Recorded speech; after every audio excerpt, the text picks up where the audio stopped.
響香港，低收入住劏房嘅三人家庭，有2個女嘅單親媽媽，可以點樣增加收入，改變人生？呢位72歲嘅在職長者，可以點樣用一項政府福利改善生活？67歲嘅長者網友，又點樣由住劏房到住公屋，仲有每個月14蚊嘅收入？大家好，歡迎收睇 ARTV， 我係不了。2年幾前40歲才自早退。呢個課堂係關於財務自由、投資理財同埋提早退休。今集嘅主題，點樣善用一項政府福利改善生活？不了今集將會節錄分享4位人士嘅實例個案，穿插我一啲點評同埋感想，睇下點樣善用政府一項福利政策，改善財務、生活狀況同埋未來。究竟係啲咩福利呢？你睇完之後可能會恍然大悟，收穫滿滿，所以一定要睇到最後啊！我哋而家開始啊！第一段係一家3口住劏房嘅謝生，節錄自今年新聞透視，遊走貧窮線，大約2分49秒。你自己做了，快點。是按哪個？我怎麼知道？是這個吧？謝生一家3口喺啱啱4月搬到嚟呢間大約150尺唐7樓嘅劏房。呢度1房1廳，有獨立廚廁。佢希望可以俾到讀小1嘅女有多啲活動空間。希望而家呢度會有啲多少少嘅伸展空間俾小朋友學習啊，或者去做功課啊，走走跳跳啊。咁因為之前佢係只能夠坐喺地下，跟住開咗張板接台咁先可以做功課。而家就會有張書桌俾佢做下功課咯。做2級測量員嘅謝生加埋太太兼職份糧，佢哋每個月有近2萬蚊嘅收入。雖然新劏房比以前大咗1倍，不過租金亦都貴咗400蚊，要5200蚊。水電費預計每個月要200-300蚊，加埋佔咗佢哋家庭收入接近1/3。謝生話自己係月光族，為咗個女同生活，褲頭都要再勒緊啲。基本上冇得儲蓄，冇得再有後備嘅資源嘅錢啦。如果有啲突發事件就基本上都要問先借一借，跟住去緩衝一下，跟住先可以解決咯。即係好似今年嘅預算案都完全我哋冇晒優惠㗎。我而家最明白呢啲咁點解叫做勒緊褲頭帶。皮帶始終有上限㗎嘛，拉唔緊啦。咁但係我哋而家拉條繩就冇㗎啦嘛，越拉咪越緊，越收越窄咯。除咗交租、交通同埋食飯都係另一大開支。謝生一家平日都會喺屋企自己煮，假日先至會帶個女出去食返餐。而家咧咁樣2個人咪食咗100蚊，相對嚟講係好貴。嗰啲快餐店，例如食下漢堡包或者食下炸雞咁可能1個月帶佢一次2次咯。咁但係你話日日帶佢冇可能㗎啦。政府扶貧委員會喺2013年制定貧窮線，採納相對貧窮嘅概念。喺政策介入前，以唔同住戶人數嘅每月收入中位數一半嚟劃線。以謝生呢一類3人家庭為例，2023年住戶每月入息中位數係35000蚊。如果收入低過中位數一半，即係17500蚊嘅話，就會被界定為貧窮。謝生一家嘅收入只係僅高過貧窮線。不了點評1，儲唔到錢嘅原因，唔知大家有啲咩感想呢？住過木屋而且好節儉嘅不了睇完之後，忍唔住有呢啲嘅疑問。一個月入2萬蚊嘅家庭，住屋每個月5200蚊，水電費每個月2到300蚊，剩低14000蚊左右，應付3個人嘅食物同埋交通費，仲有其他費用。而謝生話自己一家平時都喺屋企煮食，好少出街食飯。感覺亦都好節儉，亦冇講要俾家用照顧父母、醫病之類。咁點解會係月光族呢？不了睇一下網友嘅留言評論，原來亦都有人同我有一樣嘅諗法。不了偵探上身，發生金田一同埋柯南，嘗試喺影片入邊揾原因。影片話謝生啱啱搬入呢間新嘅劏房，住咗先1個月嘅時間，點解會變成咁混亂嘅呢？係因為做事混亂，所以儲唔到錢？謝生話自己係2級測量員。工作唔係需要精密同埋做事有條理嘅咩？謝生一家只有3個人，但係不了就發現佢屋企有5把遮。會唔會係上一手住客留低，用得唔好晒，所以有咁多遮呢？廚房掛咗幾個茶餐廳嘅外賣膠袋。會唔會謝生工作太忙冇辦法煮嘢食，都要用啲錢去買外賣呢？定係都係上手住客留低嘅呢？不料又發現謝生屋企有3部電話，台上面有2部黑色嘅電話，而佢出門嘅時候就用1部白色嘅電話。會唔會係用錢買咗電話，所以儲唔到錢呢？都唔一定嘅，可能係公司電話呢。不料再睇，發現佢屋企地下有啲手板模型，有啲係動漫角色，而其中一個係着得比較性感嘅女性模型，感覺唔似係小朋友嘅玩具。會唔會謝生係動漫迷，或者中意夾公仔，使咗好多錢買呢一啲玩具呢？可能係人哋送嘅呢，同埋呢啲嘢幾百蚊一個，都應該用唔到咁多錢噶。咦？呢個咩嚟嘅呢？麻雀？點解窗前面有幾隻麻雀？唔通係風水陣？應該唔會係上手住客留低啩？即使係屋企有小朋友，都應該會執下啩？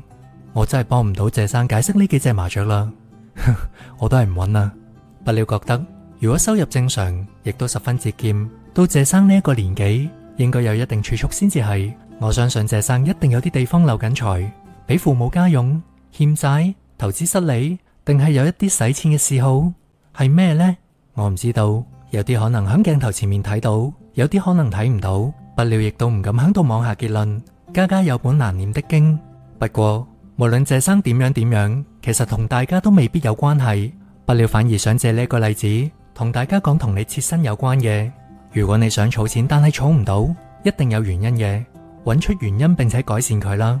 例如記低每月嘅每筆開支，唔難揾到問題所在。由每月最大嘅開支逐筆睇，誠實並且唔揾藉口咁問自己：我能夠減少，甚至唔要呢一筆開支嗎？或者有冇一啲平啲嘅替代品或者服務呢？點樣改善謝生一家嘅財務狀況？我哋先睇下第2段謝生同個女嘅活動，大約1分24秒。你揾個位坐先。咁我哋呢，之前呢，我哋都有一齊去諗過，就係原來我哋基層小朋友可能參加課外活動嘅時候，都會遇到一啲嘅困難喎。雖然未到定義上嘅貧窮，不過收入幾乎月月清嘅謝生，每逢假期都只能夠盡量安排免費活動，同個女一齊參加。呢一日，佢哋就嚟到深水埗嘅社區組織協會，同其他小朋友交流同玩。首選嘅梗係揀嘅梗係免費先啦。咁因為始終我嘅消費能力係有限嘅。咁但係話如果真係需要，例如好似話迪士尼啊、海洋公園啊呢啲咁嘅情況，我會選擇即係真係佢嘅悠長假期，或者俾少少時間儲少少錢先，因為始終我都而家嘅生活狀況，其實我真係個個月月光。開心嗎？開心。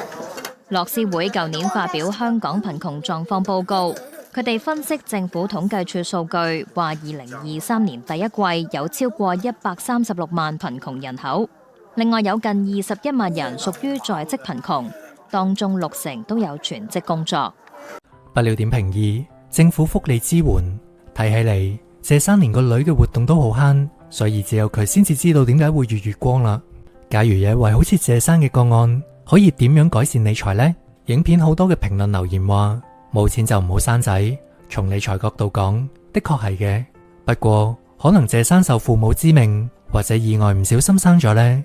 反正已經生咗啦，唯有諗諗方法，睇下點樣改善財務狀況。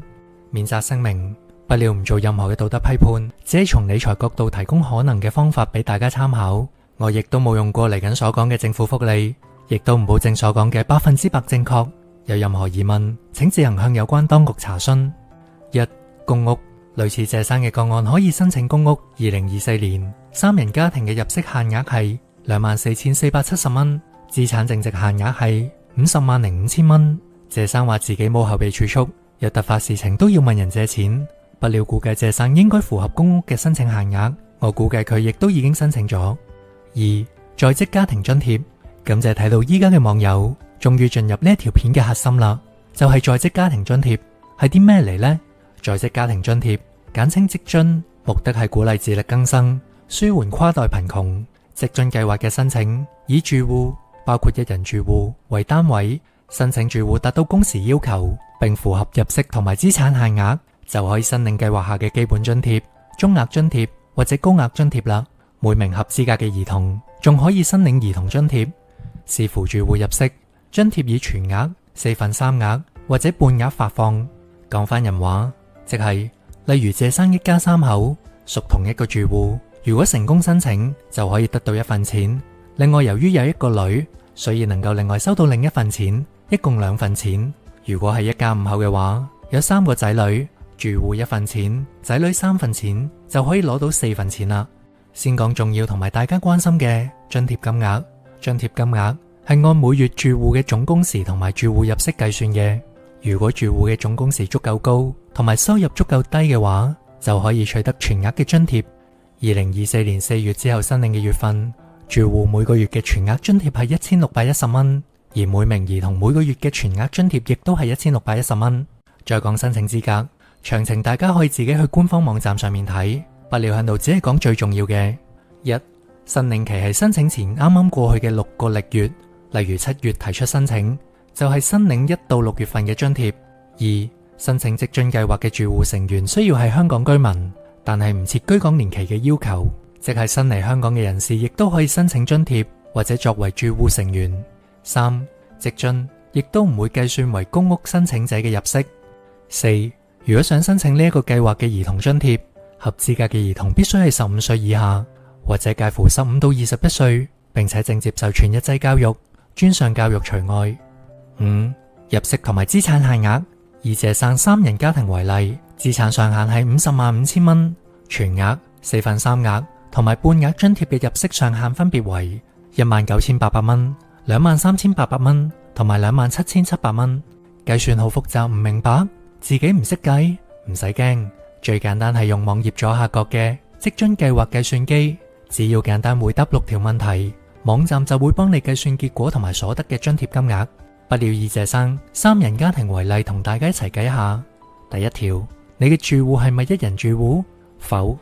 第2條，你嘅住戶成員包括你本人，響過去6個月內係咪最少有1名成員曾經在職？謝生夫婦都有工作，所以係。跟住我就唔讀題目啦，大家可以暫停影片慢慢睇。A. 家庭有3個人。 B. 有一個15歲以下嘅小朋友。C. 0。D. 否。第3條，你想試算嘅月份響邊一段時間期內？由於2024年前後金額唔同，我哋可以揀2024年嘅4月。第4條，住戶資產係咪超過505000？唔係，答否。第5條，住戶入息，假設謝生夫婦總收入係19500蚊。第6條，月份總工時，呢個係住戶所有成員加埋嘅總工時，以謝生嘅情況應該係192小時或者以上。之後撳顯示試算結果，得出謝生嘅情況，總共能夠得到嘅津貼係3220蚊，包括全額高額津貼1610蚊，同埋全額兒童津貼亦都係1610蚊。係咪好簡單呢？輸入你嘅情況就可以得出結果。不過影片入面講謝生一家收入接近2萬蚊，如果係21000蚊嘅情況，就只能夠得到3/4嘅津貼額。我哋再嚟計一次，得出每個月得到嘅係2416蚊。諗下，假設謝生開支唔變，每個月多出3220蚊，每個月嘅月收入多出16%，一年38640蚊。儲起嚟，有啲咩任何突發嘅小意外，至少亦都唔使向朋友或者銀行借錢，甚至向財務公司借高息貸款。不料喺最後部分先至再講其他更複雜同埋資產豁免嘅情況。我哋先睇另一個例子，大家可能仲記得上年有一個熱門嘅新聞，一對2歲同埋4歲嘅小姊妹誤食咗父親嘅大麻糖而入院，而呢對小姊妹嘅媽媽正好喺事發1個禮拜之前接受咗 YouTube 頻道米子嘅訪問。呢位單親媽媽22歲，叫森麻，住喺100尺左右嘅劏房，為前夫還債而入地盤做水泥工。而影片入面提及房屋署已經有安排房屋，估計森麻應該已經同2個女入住咗公屋啦。不料點評3，單親媽媽嘅職津實例。不料非常佩服森麻嘅堅強。對於森麻呢一位單親媽媽，我哋一齊嚟睇下職津能夠幫到佢幾多。好似森麻呢一啲做水泥工唔太穩定嘅工作，喺網站常見問題入邊亦都有提及。如果申請人喺提交工作入息證明方面有困難，例如工作不穩、冇固定僱主、前受僱嘅公司已經倒閉等，可以考慮由申請人以自述嘅形式申報。假設深華月入唔到2萬蚊，總工時72小時或者以上，咁樣就已經能夠得到4830蚊，即係1610蚊嘅全職高額津貼，同埋2份1610蚊嘅全額兒童津貼，一年就有57960蚊，5年就多出接近30萬。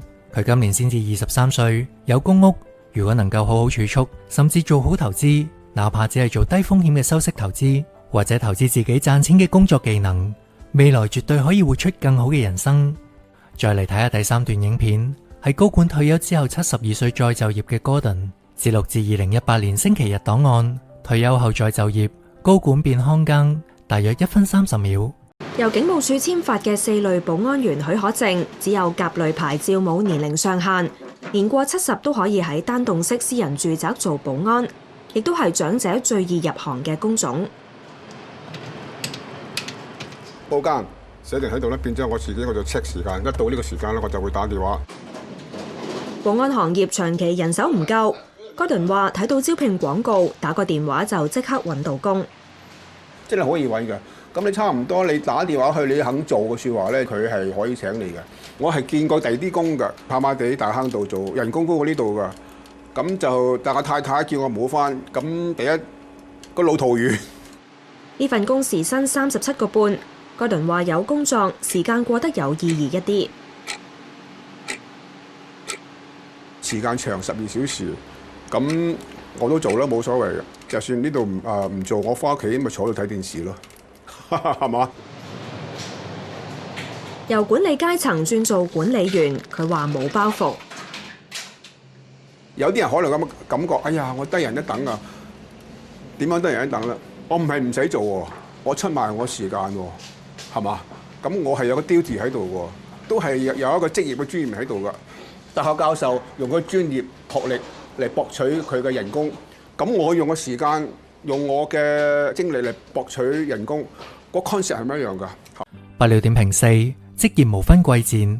Gordon 最後一句話講得好好，唔同人只係用唔同嘅方法賺錢啫。不了一向十分尊重我大廈嘅保安員同埋清潔員，如果冇咗佢哋，我周邊嘅生活環境可能變得亂七八糟。退休係一個放下轉變嘅過程，如果需要生活費或者工作滿足感，唔使記掛住以前高薪厚職，亦都唔使在意人哋嘅睇法。無需要為工作加入標籤或者名相，有工作適合自己去做就係啦。不了點評5，在職長者嘅職津例子。由於呢一條影片已經係6年前，Gordon 今年應該已經係78歲，冇再返工啦。不了只係借佢呢個例子嚟講下類似嘅在職長者情況。假設 Gordon 係2人家庭，職津嘅資產限額係387000，全額津貼住戶嘅入息上限係15900蚊，半額係22200蚊。全額高額津貼係每個月1610蚊，半額基本津貼係每個月575蚊。因為有好多唔同嘅組合，大家仲係用網站入面嘅計算機計最簡單。不過呢一部分主要想講長者最關心嘅綜援、安老按揭、年金、長者生活津貼、定期存款嘅利息等等，計唔計入資產或者入息呢？第一，申請職津嘅月份係唔能夠同時申請綜援嘅。第二，根據網站申請須知嘅文件，安老按揭同埋香港年金，即係政府年金嘅每月年金、定期存款嘅利息、長者生活津貼同埋高齡津貼等等，都係唔計算響入息入面嘅。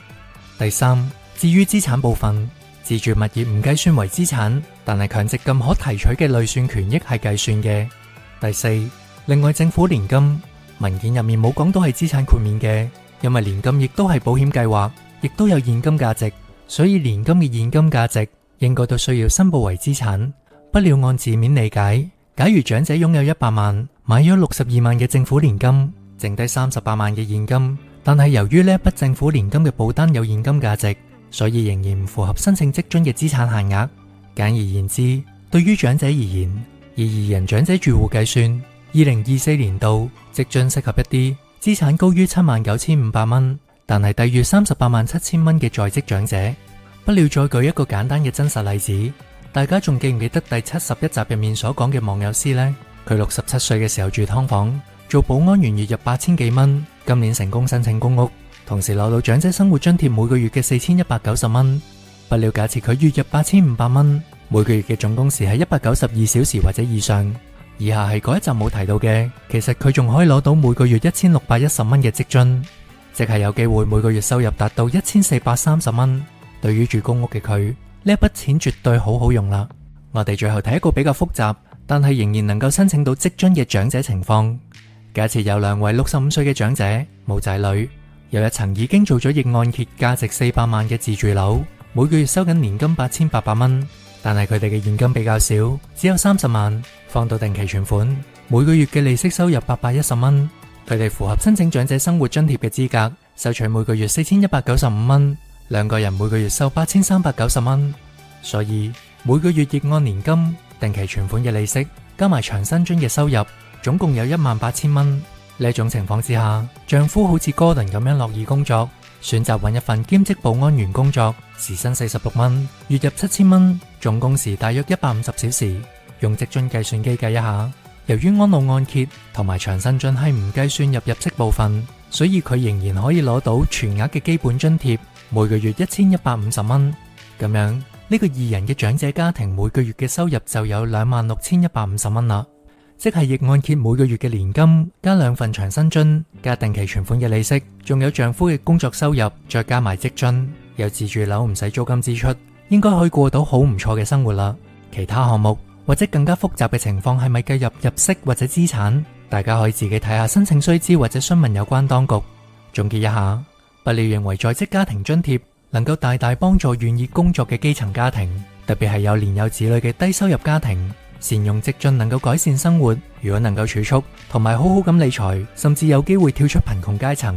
而對於在職長者亦都好有幫助，大家一定要靈活變通啊！感謝你睇到最後，希望各位有所得着。唔想錯過 Anchor TV 未來精彩有用嘅影片，請記住訂閱訂閱訂閱，希望你能夠分享俾你身邊嘅朋友，咁就可以幫到更多嘅人。